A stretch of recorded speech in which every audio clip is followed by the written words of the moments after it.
Welcome back, ladies and gentlemen, to another episode of the Talk Your Shit Sports Podcast. Welcome back, man. We got a special one, man. I'm here with my main man, P. P, man. Family.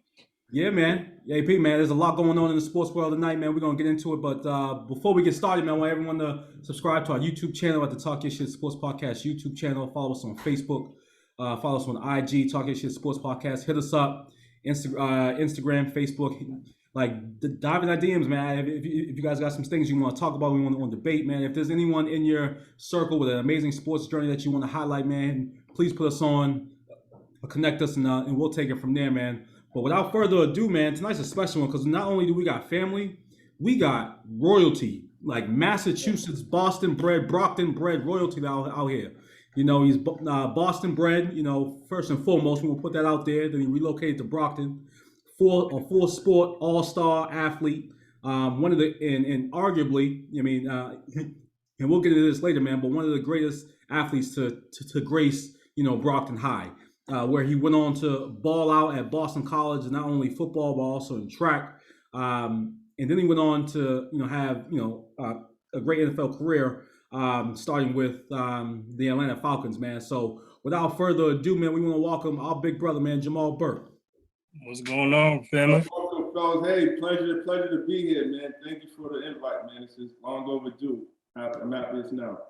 And listen to our viewers and listeners, man. Look at this man's background. Like, this is just a light flex. Like, these are not like helmets that he bought at the store, and then like these are his. Like, these are his, man. Like, this is Boston royalty right here, man. Just man, look, the Atlanta Falcons helmet, BC. Like, the man put in work. The man put in work. Yeah, I put my 10,000 hours in, no doubt. we gonna get to we definitely gonna get into that 10,000 hours, P. All right, let's get into it. What you got? But more, man. Let the people know where your sports journey started. Yeah, man. Well, for me, you know, I was born in Roxbury, Massachusetts, where Malcolm X, you know, roamed the streets and stuff like that. I was in Lenox Street Projects. And, you know, just seeing everybody in the neighborhood play basketball. I'll never forget at Derby Park, going to Cooper Community Center. And my brother, Tori, he scored 6 points against guys that were like 3-4 years older. And the first time that basket went through the net, and it was my brother, the affinity for sports, it just like, it was alive, and it was like, it was intoxicating. I wanted to provide that feeling for somebody else. So, you know, as you guys might have known back in that time, you know, Roxbury, very violent neighborhood. And so my mother made a genius decision to relocate us to Brockton High. And that's what really introduced me to sports. I played baseball, track, and football. And that's kind of like where it started. The move from Boston to Brockton, it introduced me to a whole world that, you know, I fell in love with. And I went into this like whirlwind for the next, let's say 16 years. Yeah. Moss, let me, before D jump in. So how was that transition for you moving from Boston to Brockton? Because my I would say my life is kind of similar to yours in the sense that I didn't get to, like, I started seeing different, I started venturing out to like different neighborhoods because I met my wife. She was from Brockton. I remember getting on the Purple Line, getting dropped off at Montello or whatever. That was just all new to me. Yeah. Like, I'm a kid from Lenox. I'm a kid from the inner city, you know, and just being in Brockton was just like, yo, this is different. So how was that transition for you? Because you did it. I was 17. You was younger than me. So how was that? I was 10 years old, basically. I celebrated my 10th birthday in Brockton. Okay. One of the first things I remember being happy about was like when I went outside my apartment in Brockton, it was grass. I was like, oh my God, it's grass. I remember just saying, yo, there's grass outside, you know? Because in Boston, all you know is cemented, you know? Right. You feel me? So that was probably the one thing. And then just being in a community, Dallas Farm was the community village I grew up in. And I just so happened to have guys, about 7, 8 of us, that loved sports. We used to play baseball. We used to always do competitive activities that really shape character, really, strengthen integrity, and just really kind of got those competitive juices going. And I hung around with my brother's friends who were all older. So I thought, quite frankly, I sucked. Because here I'm 10 years old, I'm going against people 16, 15, 17, 14, you know what I mean? And doing all right, but struggling. So, but then organized sports came into effect when I started playing Little League Baseball, Nemos. And I'll never forget, they had this picture of Chris Walsh, and he was throwing, it seemed like 100 miles an hour back then. And this is why coaching is so paramount and important, especially, about, improving kids' self-esteem and confidence and things like that. Mr. Sullivan, my baseball coach, he took me and his son Chris to a side and gave me the realest conversation at 10 years old I could receive. He was like, honestly, you two the only ones gonna get hits today. You know what I'm saying? It was true. We was the only ones getting hits. I got like 2 hits. I struck out once. But there was those moments like that just really strengthened, my belief, and I knew that, it gave me responsibility to just keep working on my craft. So Brockton, they introduced me to organized sports, and that's kind of, then it was just like my goal was like, I got to be the best in the city, then I got to be the best in the state. I just remember vividly saying to myself one night, like, they gotta say my name. You feel me? When they're talking football or basketball, that was the beginning stages where it's like, yo, they gotta say my name. You know what I mean? That was like, there was a hunger there that was created. You know what I mean? So that's just kind of how it was. That's dope. Super lit, man. Like we definitely gonna come back to that, because I might have to trademark that. They got to say my name. But the whole relocation to Brockton, man, and you saying that playing with your brothers, your older brothers, man, was the foundation. Take us a little deeper into the family, man, because we know that you come from a long bloodline of top tier athletes that have made their mark. So let's talk about it. Yeah, well, first it starts off with my Uncle Gary. My Uncle Gary played in, I believe, like the mid to late 70s. And he played at Cathedral High School. And the urban legend has it that he averaged like 28, 26 as a true freshman in high school. Took Cathedral to the championship. They played against Don Bosco. Don Bosco recruited him that summer. And then the next year as a sophomore, he averaged like early 30s. As a sophomore, if you could believe it at that. And I haven't had the opportunity to see him play, but everyone who has said he didn't have no weaknesses. I know he gave Patrick Ewing 55, he gave John Wallace 55 points. And then unfortunately, some of his decisions led him to the streets, which ultimately, permanently derailed his sports career. But the legend has it as well that Red Auerbach, rest in peace, the coach for the Boston Celtics, they came to my grandmother's house recruiting him. That was before his time, you know what I mean? But it starts with Uncle Gary, my Uncle Bubby. He did well, but my brother, he went to St. Joseph in Vermont. He left there, the leading scorer in school history.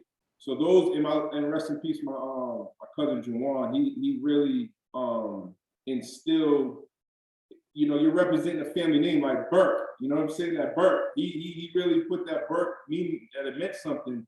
And I remember him doing a talent show. He did Michael Jackson, and everything he did, he always got first place, and he always prepped well, and he always had a strong work ethic. So, that's where they gotta say my name. What I meant by that is the family name is Burke. It meant something. It was a lot of value. I took that serious. And I wanted to make them proud. So that's where all that hunger came from, because I had all these older relatives that just demanded excellence, and we took pride in everything we did. So I just wanted to contribute and be one of the leaders in the family, and that's kind of like how that happened. Yeah, Thanks, man. That's dope, man. Because I think we've all put on a uniform, many times through our careers, man.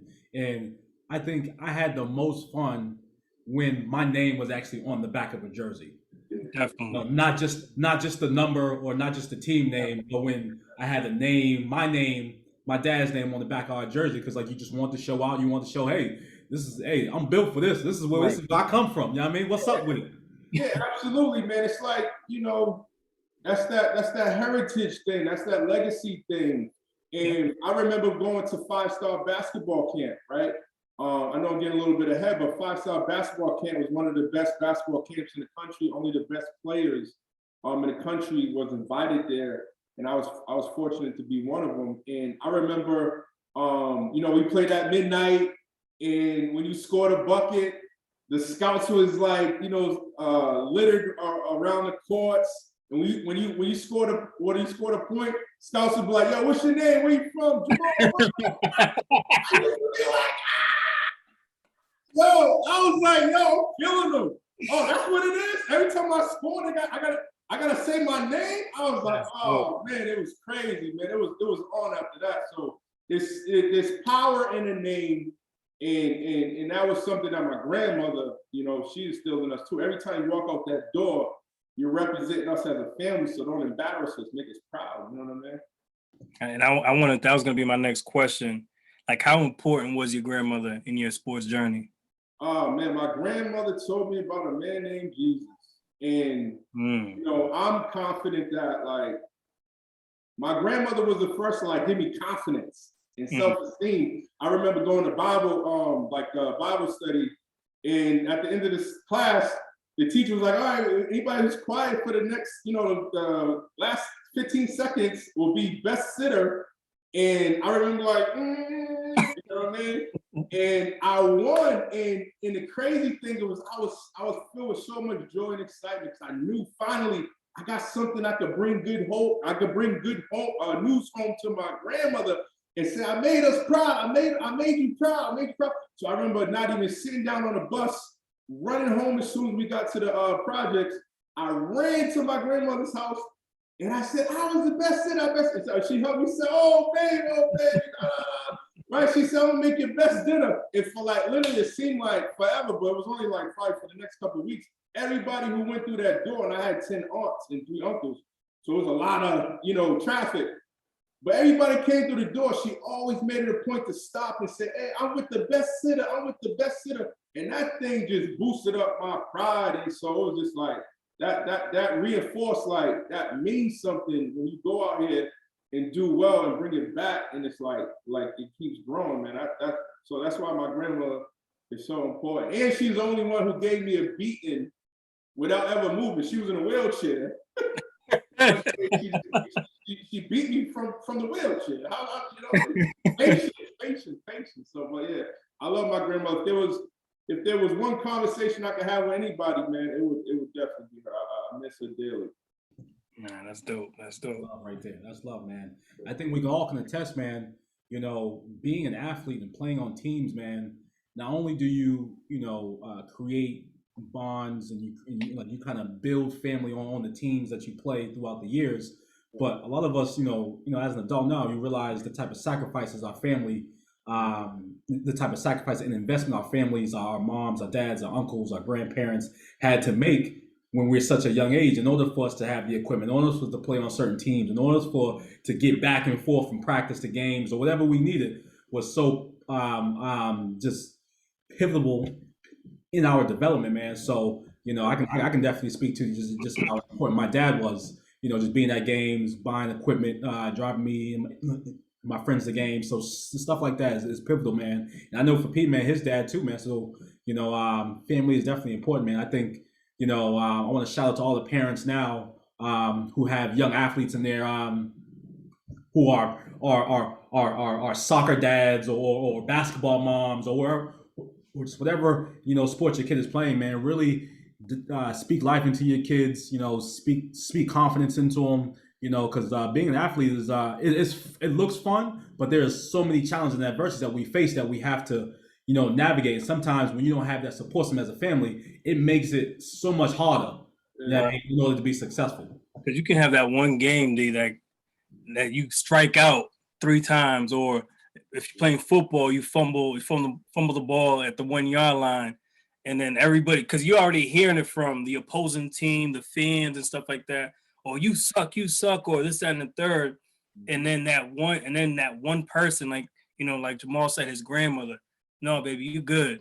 Like your dad, nah, D, you're good. Like my pops will pick me up, and that one person can just, block out everybody else, just block out the whole noise, and just build that confidence back in you. Because as an athlete, it's always up and down, because not every day you're gonna win every battle. Not every day you're gonna win every battle. So it's like those parents, cousins, uncles, and all that stuff is important. Yeah, and it teaches you perseverance. Yeah. It teaches you how to overcome adversity. You know what I mean? Because we all fall short. You know what I mean? And it's like, life is really about how much can you take and keep moving, right? And not being stagnant and stopping. And so a lot of times that's what we need. We've seen that reinforcement, and a lot of times, not even a lot of times, ultimately it starts from home, and then it kind of grows. It grows from there. But yeah, man, it's just dope. But now another thing, just what I was talking about, like, I was thinking about when I said they gotta say my name.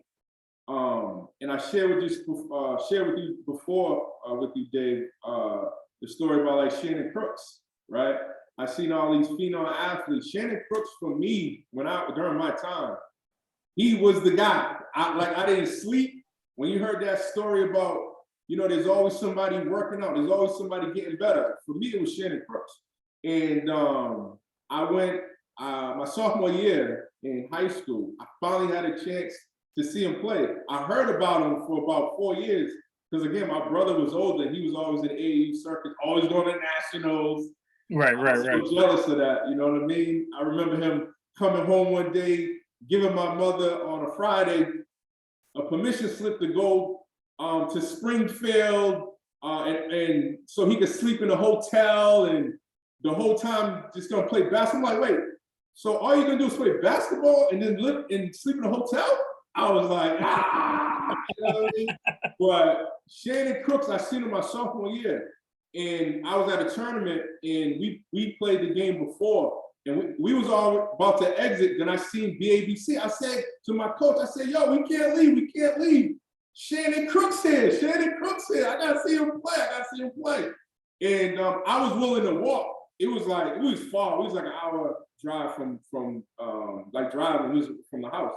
Anyway, long story short, first play of the game, he gets the ball and he's like, clear. And he do a little hezzy, and he crossed and went baseline and dunked on the dude. I was like, oh. And I made up in my mind that day, I will not play basketball no more if I do not do that. If I'm not capable of doing that first play, you know what I'm saying? Do it easy and bang on somebody. It was just like, it was ingrained in me. So every day, every single day, I used to go in the backyard 2, 3, 4 hours, whatever, till the sun was down, and work on my game.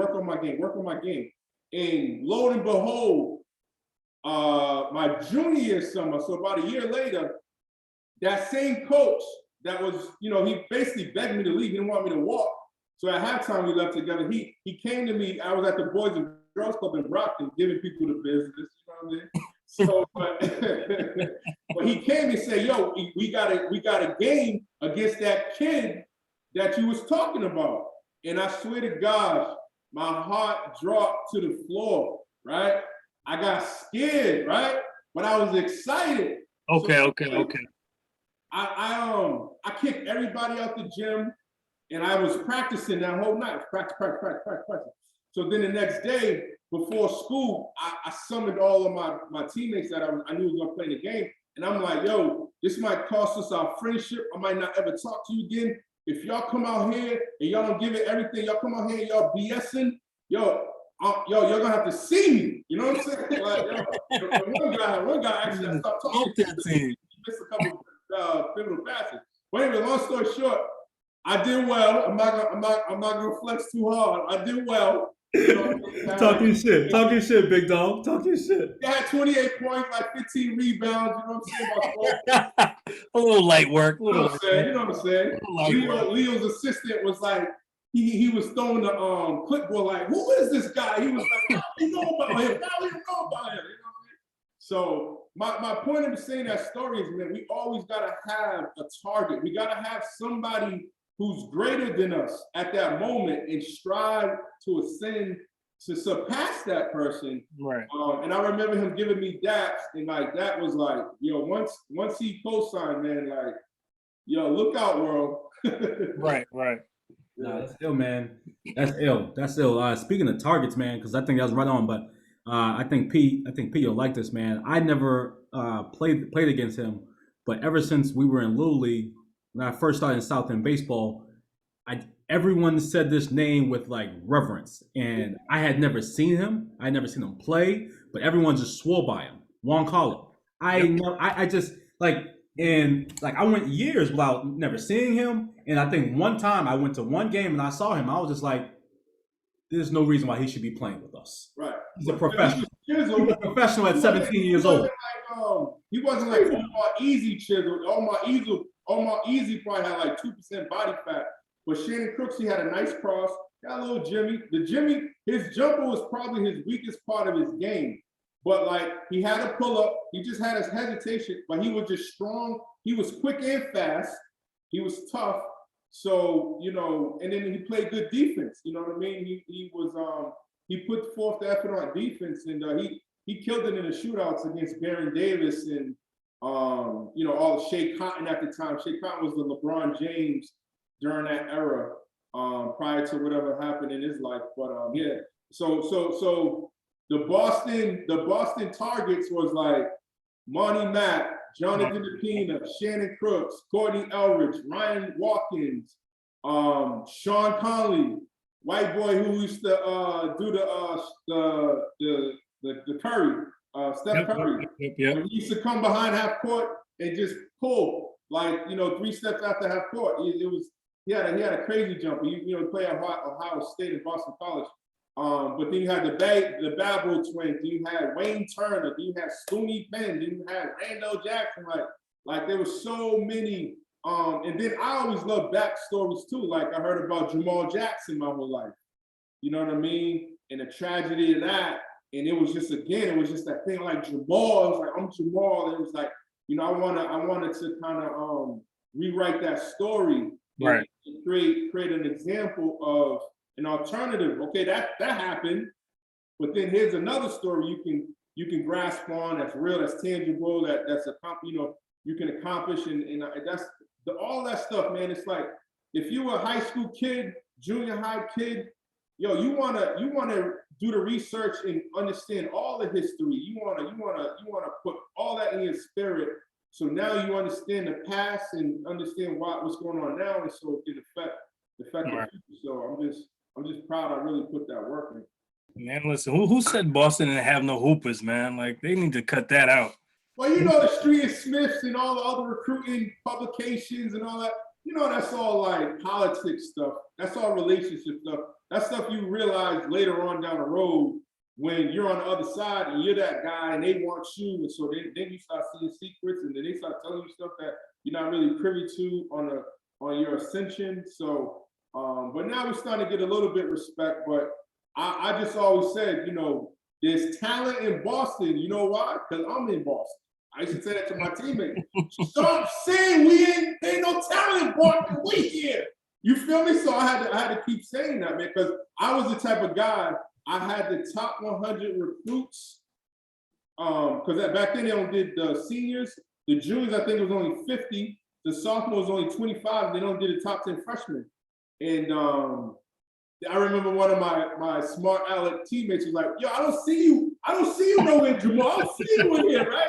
I was like, because they don't know about me yet. I was like, yo, that's only varsity players, you know? So I just think it's important. Rep your hood, rep where you from, believe everything's possible where you at, man. But heck yeah, man, it was some tough talent, man. And even Jason at North Cambridge Catholic, he ended up playing at George Washington.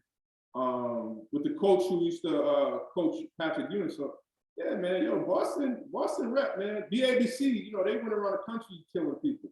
Right. That's it, man. So talk about it. So we'll start there with basketball, man. We know you play 4 sports, but let's start there, man. Like when you got to high school, when you got to Brockton, 8th grade, going into high school, what was that grind like? What was the competition like during that time, and why did basketball take a hold of you so hard where you was just like, yo, I'm gonna live it, I'm gonna breathe it, this is it? Yeah, it just goes back to that family conversation because and in my household, and when I would go to family cookouts, that's what my uncles would talk about. Well, basketball. So it was kind of like our communication, love language, if you would, because that's where all the conversations, all roads lead back to basketball. But as far as Brockton High at the time had over 5,000 kids, so it was so big. When you tried out for football, you could only try out on a day depending on your last name. Wow. You know what I'm saying? And it was like that in basketball too. Basketball, you was getting cut within 5 seconds, like 5 minutes of the game. They do layup lines. They be like, you can go home, you can go home, you go home. It was like 150 people, you know what I'm saying, trying out. So, but yeah. So for me, when I say Brockton, it's really synonymous with football. That's when kind of football came about. But because Brockton basketball, unfortunately, I got to say what it is. Our high school coach was a hater. He really was. Talking shit, big dog. You know what I mean? He wasn't a good coach. I don't care. He wasn't a good coach. But the real coach was the football coach, Arnold Colombo, the legendary Arnold Colombo. He was one of the greatest football coaches ever. You know what I mean? He was ranked one of the greatest coaches ever by Sports Illustrated and everybody else.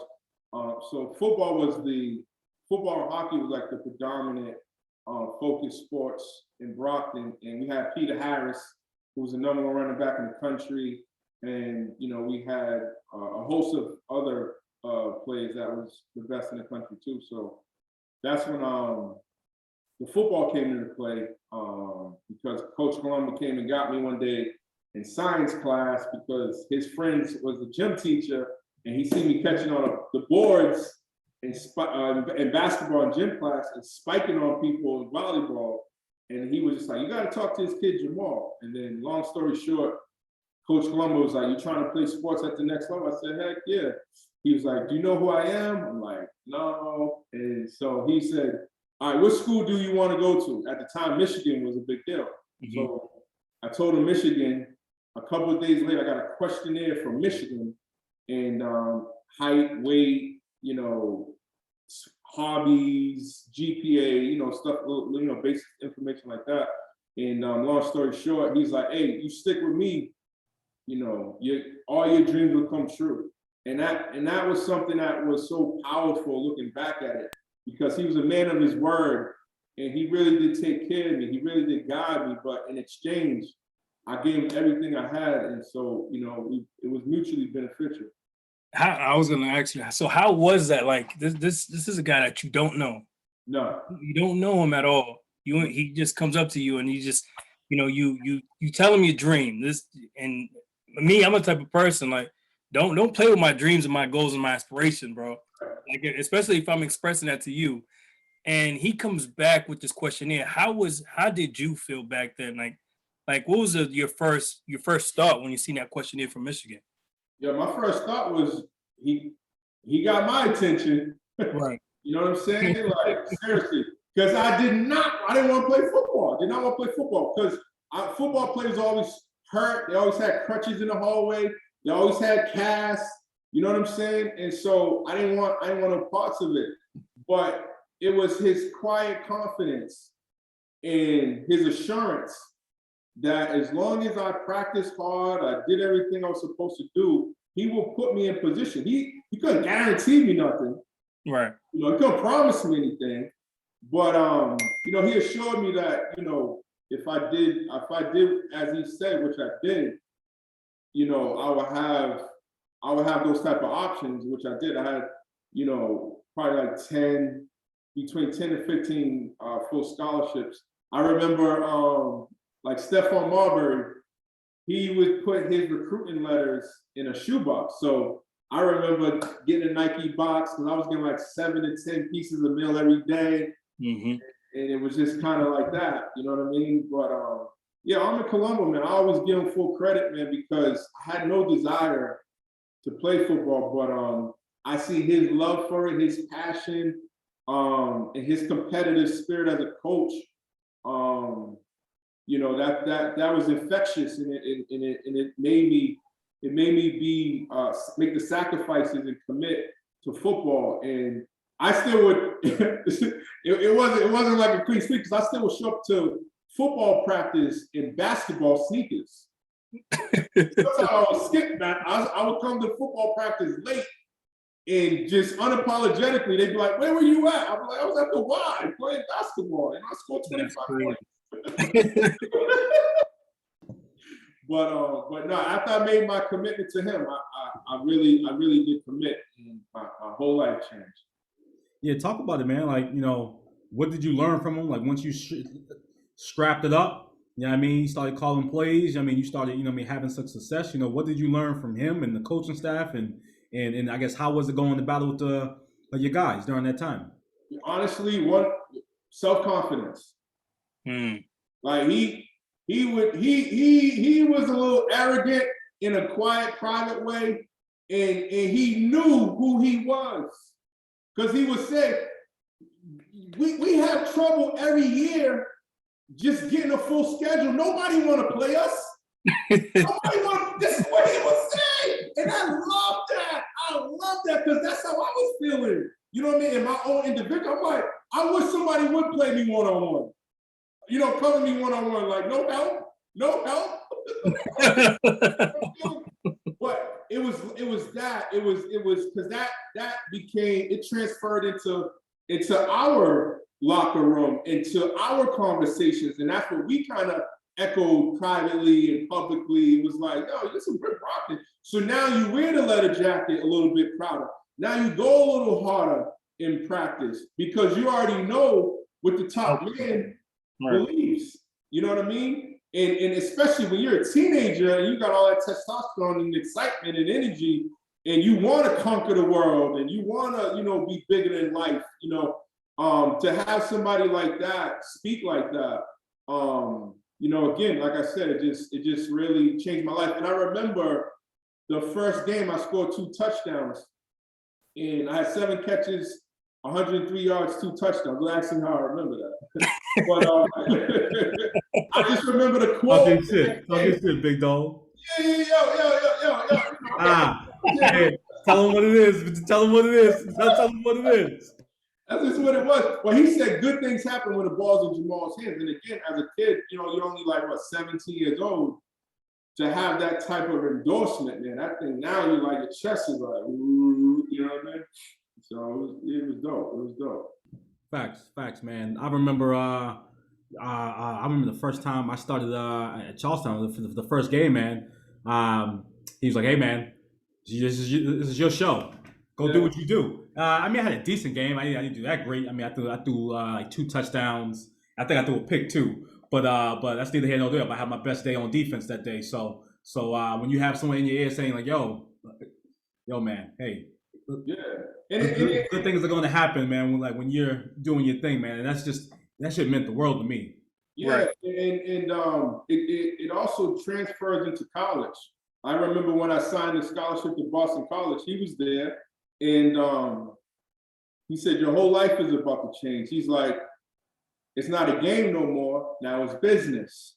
And he was right. At the time, I think it was like $30,000 a year. I think it was like a 4-year scholarship, $120,000, something like that. And that's what you learn. Once you sign that name for that scholarship, now the real work begins. And now there's pressure because now there's expectation. Exactly.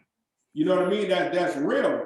And when you get to college, you go to your first meeting, and you're seeing Mr. Indiana, you're seeing Mr. New Jersey, Mr. New York, Mr. Ohio, Mr. all these guys that were the man where they came from, and it's like you only got one ball, who's gonna get it? You only got one spot, who's gonna take it? And sadly, you know, you see people. The dirty secret is you're fighting to get on that field, and not everybody's gonna get on that field. Right. And so it's a huge reality check for a lot of young men that you know, it's tricky and it can be demoralizing, and but it's business, and that's, I can only imagine in the climate now with the transfer portal, Right. and now with the NIL, the name, image, and likeness in effect.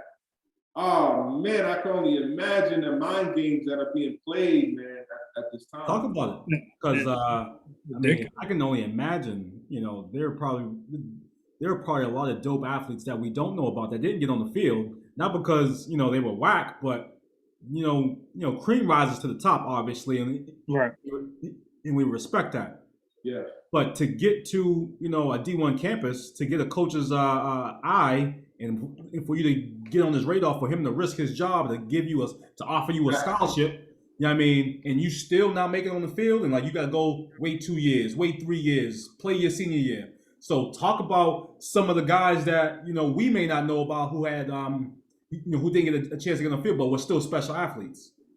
It's honestly, there's so many, because the talent is so high at those levels. Now, don't get me wrong, there are always going to be a few players there that are like, wait, how he get here? Right. How he ain't nice, you know, he's not, you don't have the skill set we have, things like that. But the business side comes in, because you got coaches, you're not understanding at that time. You thinking, you know, I'm the guy, you're thinking about going pro, maybe you got all these things about what you want. You're not understanding that. You think everybody's there for you. But what you don't understand is that you're paying their light bill, you're paying their mortgage, you're paying their rent, their car note. You know what I mean? You're affording them their livelihood. Right? Now, when they're recruiting you, which we all want when we're high school kids or young kids, that's the dream. They're recruiting you for, you're an investment to them. Right. You understand? You're an investment to them. So it's like, yeah, you get all the adulation. Yeah, you know, you get your name in the paper, get on TV, you wear the hat, yada, yada. But when you come in the room and you can't get on the field, the coach look at you like, yo, we had a deal. I thought you was nice. You feel me? And that's why it's so important. Every time I get a chance to talk to the kids, or even adults, whatever, parents, whatever, I always explain to them the importance of transactional relationships versus personal relationships. So often we think that it's a personal relationship. Oh, coach loves me, or coach doesn't love me. Coach likes me, or coach doesn't like me. Nah, brother. Nah, sister. You're an investment. Y'all in business together. And the deal is, if you perform, I like you. If you don't perform, I don't know how I feel about you, because you know what? My boss may not know how I feel about you. I might not even be here. So that's what I'm saying now with this name, image, and likeness, with the endorsements. I went to this a high school game yesterday at this facility, beautiful facility, OTE, where the announcer, get this is what I know, it's a new day. The announcer's like, the winner of this tournament, each player gets $10,000. What? It's crazy. That is crazy. You had to wait to Divine Gym in Boston, you know, get the brown paper bag money. You know what I mean? But it's just a new day. So if the young athletes or parents or any coaches, you know, if there's one thing to take away from this interview, you want to share with your players or anything like that, it is a business. That thing is not a scholarship. That thing is a contract. Right. And also, it's not 4 years, it's 1 year. Every year, at the end of the season, or at the end of the year, you gotta have a coaches meeting. They gotta make decisions. Right. If they want you to come back or not. So keep that in mind too. So, but yeah, man, but it's fun if you are playing, if you're winning, it is a lot of fun at that level. It's a lot of fun at that level, no doubt about it. So break it down for all the listeners, all the coaches, all the athletes. Break it down about the whole recruiting process. So you're having success on the field, you're managing stuff off the field. Yeah. With the expectation coming, like obviously your dreams to come true is to play D1. Mm-hmm. So talk to us about what your recruiting process was like. How'd you manage it? Who you leaned on for information, and who not to lean on for information. And why BC? I mean, because like you said before, it's like it's a lot of pressure once you sign that contract and playing. You this is your home state. Like this is a lot of pressure. So why BC? Well, you want to do YBC or you want to do the recruiting trip? You can start with the recruiting and get to. I'll do that, and I'll get to YBC. So in short, the recruiting process is simple. Well, not simple, but back then, this is about 98, 97, around that time. You get letters in the mail. And the way I used to differentiate between what's real and just the generic letters is when head coaches will sign, handwrite letters to you or cards or whatever, you know what I mean? That was one thing. So then at the time you get 5 recruiting trips. I went to Utah, Syracuse, Boston College, North Carolina State, and Pittsburgh. So then when you're on a visit, like I say, like Utah or whatever, Utah, they take you around campus, you meet some of the players, you have a host, which is a current player, typically at your position, or somebody that is like a leader on a team. And they give you the best pitch. For me, I picked BC because the minute I went up there and I sat down with the academic counselors and advisors and everything, and I talked to the players, I just felt like, yeah, this is it. And I already knew I already had a relationship with the media, so I felt like it would just transfer up at that level. And I also wanted to be challenged in a classroom as I did on the gridiron, which paid off because BC degrees got a lot of weight. So I did that because also wanted my friends and family to watch me, be able to come see me play. That was important to me at the time. And at the time I had a girlfriend, and I wanted, she was heavily considered in the decision. Looking back at it. But I mean, listen to people you trust. Listen to people you trust. That's the best thing I could say. It's gonna be a lot of noise, but just listen to the people you trust. Facts. Was there anybody else that besides BC that could have had you? Like that you was close to, like, I want to be home, but like, hey man, Miami's looking pretty nice down here. I was Syracuse. I was really considering Syracuse because of like Donovan McNabb when I was up there, he was there. But also when I was on my unofficial Syracuse visit, Brian St. Pierre, he ended up committing to Boston College, and him and I wanted to put Boston back on the map, take it to heights that it's never seen, and I think we did that, going to 4 consecutive bowl games. And so Brian St. Pierre, he was a big deal, you know what I mean? He was one of the top quarterback recruits in the country. Tim Hasselbeck, he was a bad boy too. He was like John Elway at Severi. And Brian St. Pierre, he was a bad boy too. He could run, he could throw everything. So, long story short, his decision, I love that, we kind of made that decision, like, let's go to that school, you know what I mean? Like back at the time, because he was a big deal, and I was a big deal too. So having that partnership and having that like-mindedness, that also heavily influenced my decision. Were you ever concerned about, whether you'll get playing time or not? Like, were you, like, when you signed the letter of intent, like, did you look at the depth chart? Like, I was that naive. I was that delusional. However, man, I was just, because I never took no days off, Dave. Like, I never took no days off. I worked out every day. So talk about your preparation, your grind, your schedule, what you put into it talk about the young athletes. Talk to them about your 10,000 hours of how you were really going after, learning how to catch the ball, route running, footwork. Tell us everything that went into you becoming Jamal Burke. Well, all right, so it goes back to like Dallas Farm. We used to play this game called The Wall. It was just literally called Wall. All you needed was a wall and a tennis ball. And the object was, it was kind of like racquetball. You throw it against the wall, you could throw it anywhere on the wall, and you could only let it bounce one time.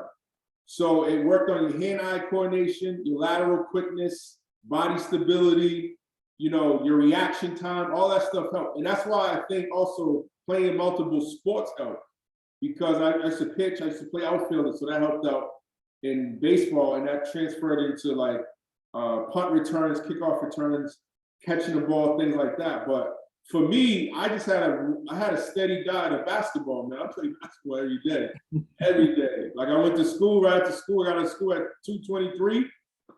By 3 o'clock, I'm shooting the ball somewhere. I'm out usually at the Y, Boys and Girls Club in my backyard somewhere, or traveling to Boston trying to find Shannon and Courtney and whoever else was nice that I read about the day before. I was like, yo, where they at? What's your pop? I gotta go. Where they at? Where they at? Heat Street? Gotta go. Where they at? Where they at? Vine Street? Gotta go. Cause I that was another thing. I needed to be around the best.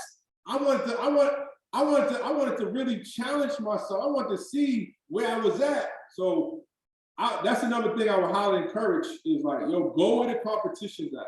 Right. Go where the competition. That's why I went to 5-star basketball camp. I made the orange and white round ball All-Star Classic, the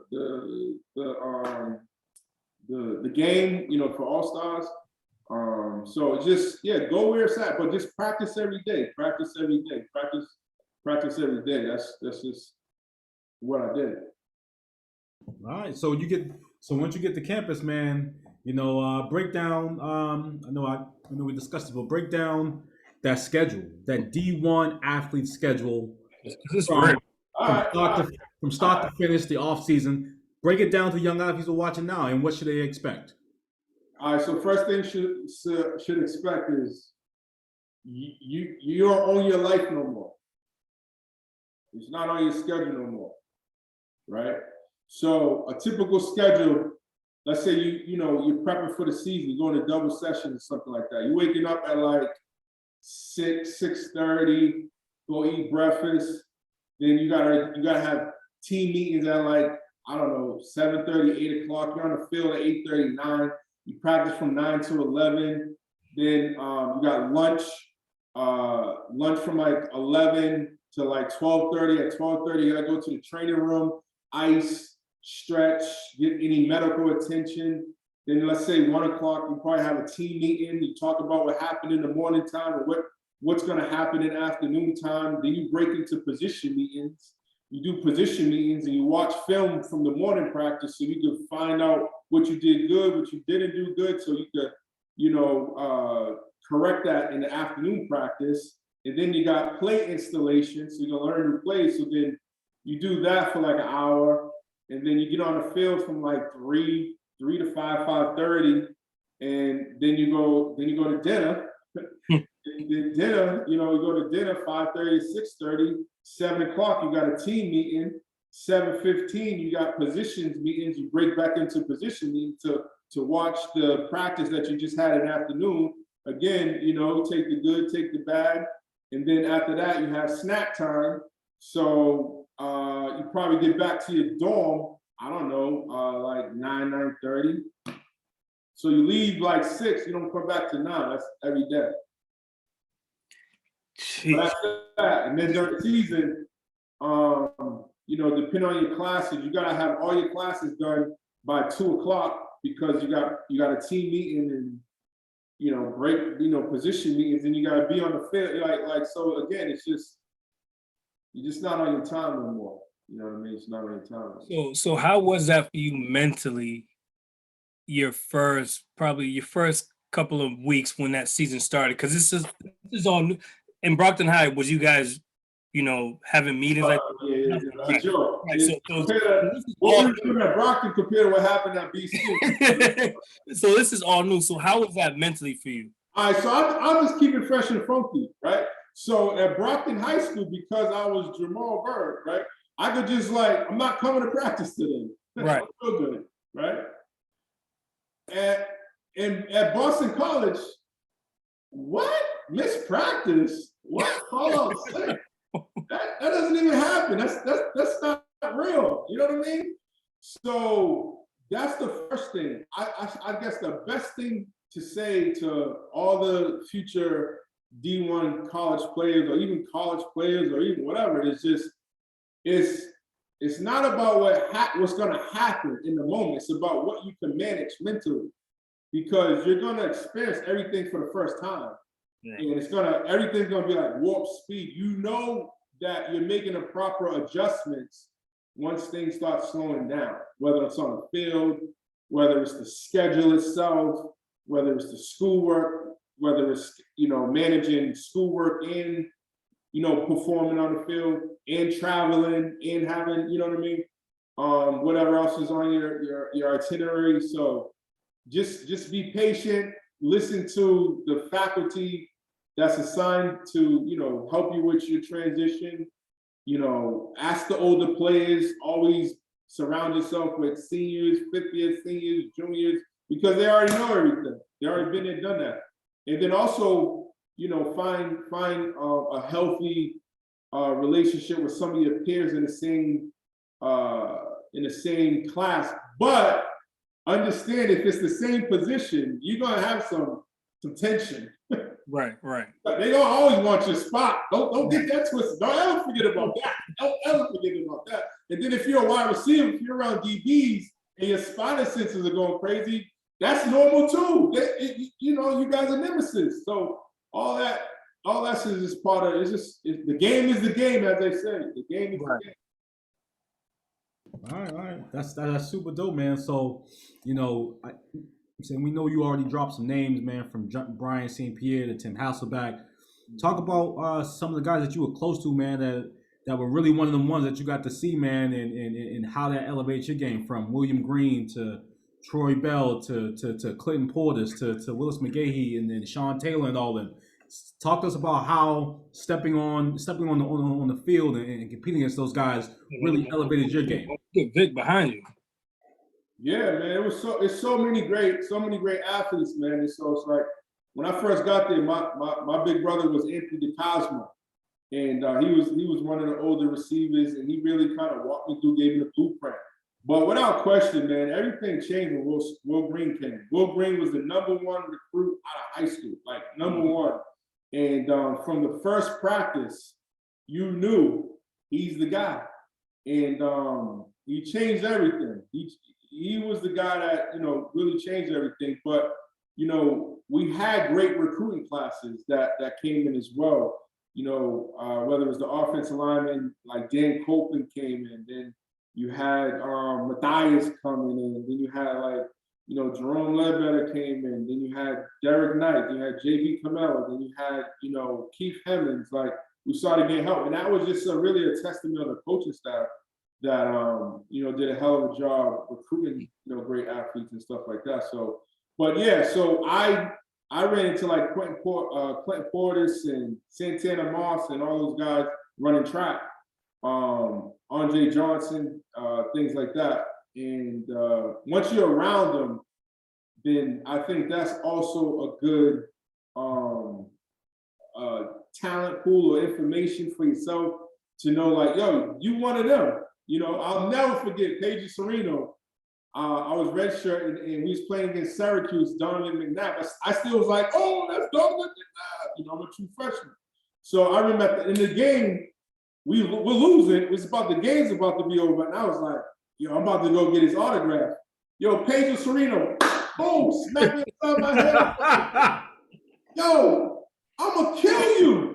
He was like, don't you know you him? You one of him. What are you talking about? You gonna get his autograph? You him. Don't you see that? You just as good. And that was just like, okay, now I gotta make the adjustment. And that's why it's so important to have older people that you're around. But yeah, man, it's a hell of a transition, but it's a lot of fun if you navigate it right. And again, surrounding yourself with the right people, getting the right information, because there are a slew of folks that came with me, players that came with me that unfortunately don't have, the same story that I have. That's a little bit more tumultuous and, not really what they had in mind, and it never materialized the way they wanted it to. And some left early, voluntarily, involuntarily. So, it ain't all sweet. I now know I was one of the fortunate ones, because it was everything I wanted it to be for like 95% of the way. That's dope. That's super dope. Yeah. So how was it stepping on the field with the icon like Michael Vick? Oh yeah. He's the best. He's the best to ever do it. For me, he's the best athlete ever seen. Ever seen. You've seen a lot. That's high praise right there. Yeah. I say that. That's easy for me to say. It's easy for me to say. Listen, Mike Vick, what makes him special, I'll just get right to it. Most athletes, phenomenal athletes, great athletes, it takes them 3-4 steps to get to full burst, run full speed. From a standing, like flat-footed to full speed, 3-4 steps. You know what I mean? Mike Vick's at full tilt to a second step. He's already at full tilt. And then he's shifty. Then he had the mentality though, man, because I'll never forget when I was with the Falcons, and I had the privilege of watching him every day and being around him a lot. And I remember him yelling at Peerless Price one time, was like, because Peerless Price, well, he was definitely a diva. Peerless Price was like the diva that they always portray in movies. He was really like that in real life. So anyway, Peerless Price one day at practice was like having a bad day. He was slouching and da-da-da-da.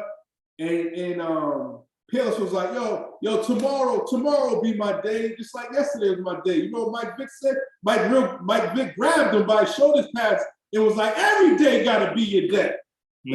Every day gotta be your day. And that's what it is too. A lot of time it's like, what are you saying to yourself?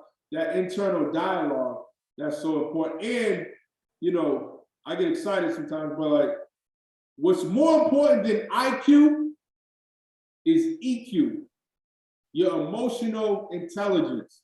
That is what's going to really dictate and determine how long or how successful you are in different situations on the field, in life, or in the workplace. And I didn't really discover what EQ really was until probably about 35 years old. So the faster you can understand what that is and be able to manage your emotions, again, it's not what happens to you in certain situations, it's how you're processing it and how you're managing it in your mind. That's even more important. So, but no, Michael Vick, forget about it. He's the best I've ever seen. Jeez. Now that's. Oh, wait, real quick before we go, I know we'll wrap this up soon. So here's my quick Michael Vick story. So it's preseason game, and we just played the Ravens, Ray Lewis and all like that, right? So we get back to the locker room. Somebody foolishly stole his $50,000 earrings out of his locker. So the press is coming into the locker room, and he's livid. Who stole my earrings?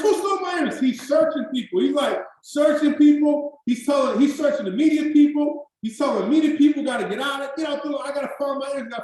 Then off the blank, the owner comes in and says, what's all the commotion, blah, blah, blah. And then somebody tells off the blank, hey, somebody stole Michael Vick's earrings. He went to Michael Vick. Hey, don't worry about it. I'll take care of it for you, right? Get out of here. Let the reporters come back in. So I'm exiting. Pooch is actually with my little cousin, Pooch. So, and my mother's with me, my sister's with me, right? So I'm going to them, you know what I mean, after the game in the parking lot. And Michael Vick's beelining it to his girl Kiafa to their BMW, and my mother's like, "Oh, I always wanted to meet Michael Vick," and I'm like, "Nah, it's not really a good time. It's not really a good time, right?" But she's dismissive, like, "Whatever, that's Mike Vick. I don't know if I'm ever gonna see him again." Right? So my heart dropped the same way it dropped when I found out I was gonna play against Shannon Crooks, because I was like, all I could see in the vision is. Jamal Burke was arrested for, beating the shit out of Michael Vick. That's crazy. But yo, he was smooth. He was a perfect gentleman, man. He did the Michael Vick thing. He was living. Then he was like, "Oh, you're Jamal. Hey, how you doing? This is perfect." Sign autographs. So Michael Vick, you know, man, he's always in my good graces, man, because I thought my whole life was about to end. Because if he put that same energy in the locker room towards my mama, man, he might not be having a storm season. Real quick, man. You know, you had a great career, 95 receptions, over 1,400 receiving yards, and 16 touchdowns at BC. You know, it's coming to a close. You know, now you got to start thinking about an agent. Now you got to think about the draft. Now you're thinking about, you know, signing your first contract. Which team is going to give me that opportunity? What was that process like for you, and how? And once you got that opportunity, and you did sign your contract with the Atlanta Falcons, you know, how was that moment going into, okay, I'm really about to, I really got to make sure they know my name in the preseason? Yeah, man, I got to be honest with you, man. The moment it was time to find an agent, I thought it would just be like similar to the process of, you know, searching for a college. Like my high school coach, he helped me with that, and I had a couple family friends help me with that. But the scariest thing when it's time to look for an agent is, yo, no one can help you. like not no one can help you, but very few people can. Right. Because you know what it's like your whole life, right? Your bums on the streets, your friends' parents, everybody's like, you know, go to school, go to college, right? Everybody says that, right? Get good grades, go to college. Everybody get that. And then even on the sports front, yo, go to college, get a D1 scholarship, and then go pro. The minute it's real, everybody's silent. Right. Everybody's silent. Everybody was scared. That was the number one thing. That was the one takeaway I had. I was like, everybody was scared. Everybody didn't know, because it's not like now you really know 3% walking this earth situation. Right. And I just remember calling everybody. I called my high school coach, college coach, like I was just calling people. And it was just like, you're Jamal, you had a great career. Just like you said, you had a great career. You can't get an agent, you know what I mean? And it wasn't about not being able to get an agent, because I was recruited by different agents, but I just remember that time period. It was depressing, quite frankly. And that's when I experienced like great bouts of anxiety, because you feel alone, quite frankly. You know what I mean? Hey, you're in this great position, but very few people can counsel you. And I just remember that part. But fortunately, at some point, I did decide on an agent, and like everything, man, it was just like, yo, get me to work. And I came down here to Atlanta. His name was Chip Smith or something. Yeah, Chip Smith. And like all the top, Terrence Newman, he had the fastest feet ever. Like all Boss Bailey, like all the top prospects was down here training. And once I got back in that element of training, you know, that anxiety, depression, all that stuff, all that sadness went away, because now I'm back in my element. But that was a tough time, honestly, from being honest about that, because, you know, very few people had answers for that. Yeah, man. All right, so you signed the contract. Okay, yeah. So how it works, right? I'll tell you how it works. Yeah. So I was fortunate. I went to the NFL Combine, and then after that. How'd you do at the Combine? Before you get in there, how'd you do at the Combine? You get invited. So how'd you do? 40 bench, 3 cones. I ended up getting hurt. Like a week before the Combine. So I did the bench. I bench pressed 15 times, 225. My vertical was like 38, 39, or something like that. And then I did like the shuttle stuff. I didn't do 40 and stuff like that because of my hamstring or whatever. But the time of the draft, what happens is that, all right, when you're at the Combine, you see it now on TV. Mm-hmm. You're in a hotel. You have 5 minutes with teams. You get your paper to say, okay, for me, it was San Francisco, Dallas, and I'm missing one. I think the Giants. Those are the 3 people that wanted to talk to me, interview me. So after 5 minutes, a big bell rings, and then you kind of go to another thing.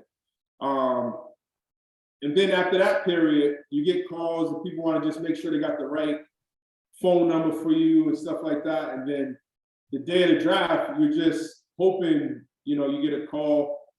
For me, it was like, I wanted to see a foreign area code. Right. I knew it was like a team, something like that. But it's nerve wracking, people who, like even the top draft picks, that I've been fortunate to know, like even they say it's not all fun and games, it's all business. Again, it's a business. So, but looking back, I'm glad I was fortunate to go through the process. Eesh, man. Hey, I know as a fan of the NFL, man, as just a fan of sports in general, man. If I can if I can just have a glimpse of what that day, what those days, what the weeks was like, man, I would love to be there, dog. No. And then the last tidbit, because I guess it's important. The last tidbit, like, so I wasn't drafted. So literally after the last pick is selected, now your phone rings crazy, frantically, nonstop. You just did your phone ring. Because when you're drafted, you gotta go to the team that drafts you. Right. When you're a free agent, now they are recruiting you to come to the team. Now you have the freedom to pick what team you want to go to, as long as that there's a mutual interest. So that was the other thing too, was just the phone. Was that a better situation for you? Like, did you feel more comfortable, like, with that aspect of being a free agent? Yeah, I did, because it was like, now I get a chance to pick, because you went through all the agony, the painstaking agony of like sit and do the draft for those 2 days and not being selected. So now it's kind of like some good breath of fresh air, that now you have some leverage back, now you have some power back. Right. To be able to decide which ultimately where you want to go. For me, it came down to the Buffalo Bills, San Francisco 49ers, Houston, Texas, the Cowboys, and then the Falcons. I picked the Falcons because of Michael Vick. I felt like me and him could really do some damage, at that level. So, and I was already a little familiar with Atlanta because I was down there at Chip Smith facility. I know. When you said Buffalo, I was like, nah, yeah, he wouldn't even. Not with those phone call. He wasn't entertaining that phone call at all. But see, here's the relationship that comes in. Fred Graves was the wide receiver coach for the Buffalo Bills. He also was the wide receiver coach at the University of Utah. Oh, that's when it comes down to relationship business, because it's like it's just one big revolving door as far as the personnel. And it was because of my relationship with Fred Graves, and Fred Graves knowing me, that I had a chance to try out for the Buffalo Bills. So it all came full circle. Dope. Yeah. Hey man, before we dive into some culture, man, just to wrap this up, I know we covered a lot, man. I think one thing I would always want to impart on the young guys, man, is just how important or how obsessive it is necessary for you to be about competition, be about being around the best. And I think that's one of the messages that we got from you. But before we close out and switch over, I mean, if you want to talk a little bit more about like those 10,000 hours, why that Mamba mentality, why was it so important for you to just always be around the best? Man, it goes back to what I was saying in the beginning, man. It was just about, I wanted to represent my family name.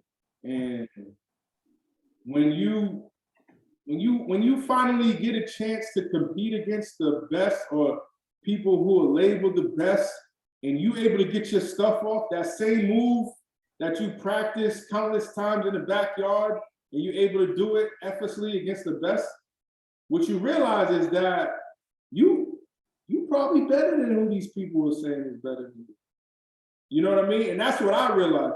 And I was like, there's no way for them to measure my heart, my hunger. Don't they know I eat, sleep, drink this? I don't care if I'm in mask, but I'm running in the snow, in the rain like Mike Tyson. I got my hoodie on. I put my mind, like I didn't know I was running 4 miles, 3 miles. I just know I'm running like Mike Tyson. Right. You know what I'm saying? And it's good to have, like right now, if I was a young kid, Floyd Mayweather, LeBron James, all the people at the top of their game. That's who I'll be modeling my life, my regiment afterwards, you know what I mean? But it's so important. And I was like, yo, they gotta say my name. My thing was like, yo, I was trying to get into magazines, which I ended up getting. I was able to get into magazines, which, you know what I mean? And I was just like, yo, when they say Boston sports, they gotta say my name. They gotta say my name. And it's delusional, and it's irrational, and it's arrogant, it's pompous, it's all of that. But you need that. You ain't making it with You ain't making it with the whole, nah, he ain't better than me. You know what I'm saying? Yeah, yo, and you gotta create this persona. You gotta create this other character outside of yourself. You know what I mean? Like even in football, I was like, I told her, I had a meeting. I was on my Kanye West, right? I had a team meeting with folks like, if y'all can't tackle me or touch me in practice, when I'm on the sidelines, or you see me in the hallways at school, or even on the street, don't touch me. Don't touch me. You know what I mean? And you guys see my teammates. I was dead serious about that. Talk your shit, dog. Talk your shit. That went into that persona of like, yo, I gotta be the best. You know what I'm saying? And it's all that is backstory. And I don't encourage, folks to do this, but this is kind of funny, you know. So I remember we was at a track meet in high school, and it was New England or something, and we was 4x1. We went to Penn Relays too. Long story short, we went, and there was probably like 80 teams on the field, and we was like, hey, excuse me, ladies and gentlemen, we just want to let everybody know, second place is wide open today. Second place is wide open. Like, everybody, yo, all the best. But yo, you gotta be out of your mind to think you're gonna play college sports. You gotta be out of your mind to think you're gonna play pro football, pro basketball. Like I was watching the other day, Brad Billy talking about, yo, there's only 400 spots. Right. So you go ahead and try to think regular. You're gonna get regular results. Yeesh, talk about it. But always believe in yourself and always believe in, your skill set. Always develop your skill set. And don't be afraid, whatever that best move you think you got, when you get a chance to play against the best, yo, do that move. That's what happened to me with Shannon. I crushed Shannon first play. Ooh, you got a long day, buddy. But it's like Iverson with Jordan. You feel right. You gotta go. You gotta go. Go after him. Right. Nah, I feel you 100% because like D said earlier, he spoke about Juan Carlos, and that's a guy, we're the same age, and that's a guy that I grew up playing baseball with in the South End, and that was a guy I was chasing. And anytime that I faced him, it was game time, it was go time. Yeah. Like you have to perform. Like I remember we played in the playoff when we was 13 and 15. And his team was rivals. He played with the Indians. I played with the Red Sox. Yeah. And I got my first home run off of him. And you best believe once I ran them bases, man, I was talking my hella shit. I was like, yo, you gotta come see me, bro. Like you supposed to be top guy. You supposed to be Mr. Next level, Mr. I'm going to the major league. But you gotta listen. I'm on the heels. And second to what you said about creating that persona. Like I remember when I turned, I think I was 16. Like I was calling myself pound for pound, greatest center fielder of all time. Like nobody can touch me. Right. Nobody in the state of Massachusetts can touch me. And that's how I carried myself. And that was every day. Like me and D, Jason, and all of us, we was on the field just practicing, playing baseball, going at each other. And we was damn near going to wars, like about to fight each other. And it was like, if I'm about to fight with my brothers, my close people, like imagine what I'm gonna do to the next guy. That's just the competition. Like I'm going twice as hard. And don't miss this part. This is very important. The real reason why you want to play against the best, right? If you're gonna create these characters, you're gonna create this persona, you're gonna believe in it as you should. You gotta have a reality check. Can't keep saying you're the best, and you're going up against the best, and you ain't getting out, and your output ain't the best. Right. You gotta start adjusting this. So it's not about just creating delusional worlds and staying in delusional world in reality too. Part of the reason why you want to go up against the best is because that's the barometer of where you're at, and then it should determine how much farther you have to go. That's why I said unapologetically, without even thinking about it, I didn't have no days off back then. I was playing, I was doing something every day. There was no weekends. I didn't take weekends off. Weekends were actually game days. And even on Sundays, I went to church, and then after church, I was in my backyard, I was at a park, you know what I mean? I was finding where I was, you know, on the Ashmont bus, heading to Boston, trying to find Shannon Brooks, Jordan Bina, everybody else. Like if I was in high school right now, I'll be Googling, yo, who's the best in my state? Yo, I'm going where they at. Where they playing that BNBL? Where they playing? What tournament then? I gotta go. I gotta see them. I gotta at least just be in the same gym to see what they are, and then scout them. You know, are they fast? Do they got handles? Do they got a jumper? Okay, if they got a jumper, are they a spot up jumper? Can they dribble and shoot? Are they physical? Can you get in their mind? Can they jump? Are they strong? Are they fast? Are they quick?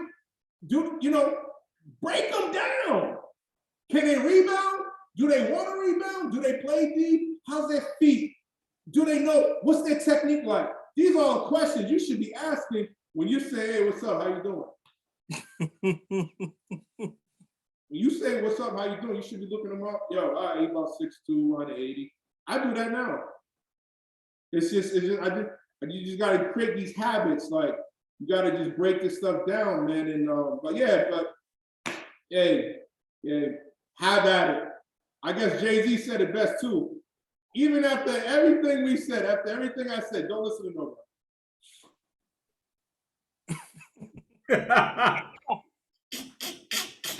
Yo, that's Lil, man. Listen, you only get that shit here at Talk Your Shit Sports Podcast, man. All right, man. I know I want to switch it up. You want to do culture? Let's do culture. Let me switch it up too. Hold on, it's getting hot in here, man. Let's switch it up, man. You want to do some culture? Let's do some culture, man. Let's go, man. Let's go, man. Let's get it, man. So as we know, our guy, former Patriots coordinator Brian Flores, former Miami Dolphins head coach, obviously was fired in the season. But now he's brought a case against the NFL and a lot of these owners for them not creating opportunities for African American coaches. Just from your aspect, from your viewpoint, from being in the NFL, how do you feel about what he's doing and what the NFL has been doing in terms of creating opportunities for Black coaches? Yeah, man. Listen, I'm very proud of Brian Flores. I was fortunate to be a player, a teammate of his at Boston College. He was at Boston College during the same tenure. He is a man of principle, a man of high character. He's from Brownsville, never ran, never will. And he's a man of God too, man.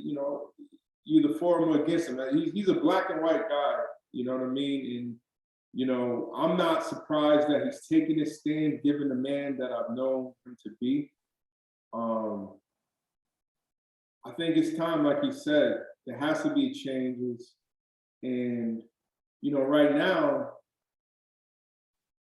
the way things have unfolded, and I'm so happy that he was hired with the Pittsburgh Steelers. Right. But, I must say, with the way it looks is, it's like the NFL, it's one way in, one way out, right? So the Pittsburgh Steelers, who, the owner or the former owner, the Rooney Rule, where that actually initiated, the Steelers are the only one that got the Black coaches coming back in. Right. No one else hired them, right? And so that's why I say it's only like one way in. Like, it's like that's the only entrance in the NFL if you're a Black coach. You got to go to Pittsburgh Steelers. It doesn't look good as a whole. with the NFL. And, you know, I've been watching all his interviews, and I encourage everybody to watch him. He's very consistent in what his commentary is. And, you know, he's a man at peace, it seems like, with his decision. He said something that was very poignant. He said that, you know, with respect to the NFL owners, they collectively know that there's a problem with minority hiring. But also, if they privately, personally ask themselves, are they the problem? They will say no. And both could be true. Never looked at it like that from that perspective, right? Furthermore, another thing said that, you know, with respect to the Bill Belichick, when he, you know, accidentally texted him that message was, hey, he did something that we all do, accidentally text the wrong person. But look what it unfolded. So, you know, in short, man, I'm proud of him. And, you know, I just, you know, we're all praying to see how this thing ultimately gets resolved. But, you know, he has some strong allegations, and he has some strong evidence to corroborate what he's saying. And so we just got to, you know, see how things transpire as the days goes on. So it's definitely a problem in the NFL, no question. And the players, you know, in terms of the players aspect, man, in terms of player empowerment and all that stuff. I know it's not the NBA, but can the top guys, or like, you know, guys who are on lucrative contracts, really, you know, go to ownership and say, hey, this is the guy I think should lead our franchise. This is who I want to play for. If a collective, if a group of players on the Patriots, you know, some of the top, you know, paying guys like, hey, you know, Bill's been great, but we want, you know, and we know he's getting out of here. You know, we want Eric Bieniemy. Is that something across the NFL, like the top players on each team, can they call for ownership, like, hey, hire the guy I want to lead us? Is that possible? Yeah, that's a great question. I quite frankly don't have the answer to that. I wasn't around long enough in the locker rooms to understand the dynamics and the mechanisms from top to bottom to be privy to, you know, that type of freedom. And but I would imagine that, you know, discussions have been had, but that's a tall ask. You know, unless you're part of that, you know, 1% of the 1%, where you're not afraid or you're not at risk of losing anything, because, you know, they go after your pockets, you know, stuff like that. But, you know, sure, I wouldn't know. That's a great question, but I'm not the person to answer that. Right, because I'm just curious, man, whether it's going to take, you know, Pat Mahomes or you know, Aaron Rodgers, or, you know, some of these top quarterbacks be like, hey, yo, I want Eric Bieniemy to be my next head coach. Yeah, I mean, I would imagine that, why not? you know, Right. they can make those recommendations and stuff like that. But, like, you know, it's you know, it's blatantly obvious, like with McMenemy, you know, offensive coordinator with the Kansas City Chiefs, who's making, you know, who's personally placing the play calls and stuff like that, that he deserves an opportunity to be a head coach. But again, think about it. Like, you're an owner of a team. Like, it's not feasible to think that somebody from the outside is going to tell you who you got to hire. Right. Whether it's a head coach, whether it's a player, I own a team. That's like having a house and your walls are blue and somebody saying, hey, come in, yo, move that couch over there and paint that wall orange. What? You know what I'm saying? When you really think about it, I don't see how that happened. You can't, although I definitely want, you know, Black ownership and things of that, and more inclusion is definitely, that's so desperately needed. But I still do, I am in that demographic of people who believe, like, I mean, how are you gonna tell an owner who they have to hire? That's just not feasible. I do believe that, you know, they should open up an opportunity to have, you know, Black owners. And I think that that's something down the road to look forward to. Right. Hopefully it's not too far down the road. Right. Because we need it now. Right. So, I mean, we've come a long way, but I think that's what, Brian Flores ultimately, he said repeatedly, that's what he wants. He wants there to be a day where, players, his sons, I think he even mentioned his son, can look up in the screen or come into the locker room and there's multiple, it's not foreign to see 10 Black head coaches around the league. Right. That's something that he's fighting for. That's what he's willing to risk it all for. Like he said repeatedly in his interviews, man, this is bigger than football. And, he was on I Am Athlete, and there was a reporter from Miami who was covering the Dolphins for 14 years. And it was like he's even complicit in this whole thing, meaning that, he's up there telling Brian Flores he should have lost the game against Cincinnati, so they could have had the top draft pick. Like, it's so embedded, is my point. Right. And was so programming and conditioning, and he's talking about tanking to Brian Flores. It's like, yo, are you reading the room? Are you aware who's next to you? Right. And are you listening? Even when Brian Flores was like, failure is not an option, guy. It's not taking in options. I don't feel nothing for winning the game. It's my livelihood, right? Yeah, I don't even think, I can't even, he says it's baffling to think anything other than going out there to win. He looked at it as a challenge. So, even him, and he's an astute reporter. Right. I think his name was Joe Kelly or something like that. But I'm a fan of his as well. It's not a knock against him. It's just evidence to just see how embedded this thing is from all angles. And for him to just ask those questions, to me, it was just like, it was almost like tone deaf. And he was so committed to ask these questions and get this information. You know what I mean? It was just something that I was just like, yo, do you understand who you're talking to? Right. Right. Facts. All right. The Super Bowl, Rams and Cincinnati, man. Aaron Donald got his Super Bowl, man. Second opportunity. He really wreaked havoc. He dominated. He put his name up in the rafters, man, with some of the greats, man. Whether it's Lawrence Taylor, Reggie White, some of the all-time great defensive players of this league, man. How important was that championship for him? And just what do you think about the all-in mentality that the Rams had going into the season? That's how you got to be. You got to break the glass. You know what I mean? Everybody got to be on the same page. And even again, what Brian said in one of the interviews was like, you know how hard it is just to get two people on the same page with relationships. Imagine trying to get 90 plus players all on the same page. And personnel. Yeah. And personnel, You're talking about hundreds. Ultimately, when you're talking about training, weight staffs, talking about back office, everybody, locker room, the equipment managers, everybody.